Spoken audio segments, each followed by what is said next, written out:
गंजाम बेगुनियापड़ा स्थित बापूजी स्टाडियम परिसर एक मिनी माराथन शुभारंभ होईछि। रविवार सकाळे ଏହି माराथन को कवि सूर्यनगर विधायक प्रताप चंद्र नायक, कोदला एनएसी अध्यक्ष सूर्यनारायण नायक जोगदी शुभारंभ करथिबा बेले अंचलर बहु युव छात्र छात्री जोगदी गणदौड़े सामिल होइथिले।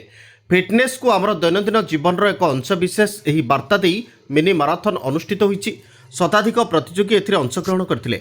उक्त अंचलर फुटबॉल क्लब और स्थानीय व्यावसायिक प्रतिष्ठान मानक सहयोग रे आयोजित उक्त मिनी माराथन रे बेगुनियापड़ा अंचलर विभिन्न स्थानरू प्रतियोगी भाग नेइथिले। सेमानक मध्यरु पुरुष वर्ग रे मर्दकोटर आकाश दास, दीपक पात्र, रुद्रप्रसाद गौड़ एवं महिला वर्ग रे नुआगाँर अशांति गिरी, मर्दकोटर बनिता दास, मिताली गिरी प्रमुख विजयी होइथिले।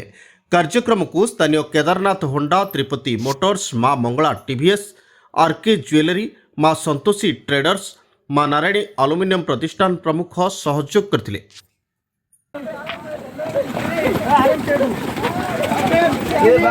बाबू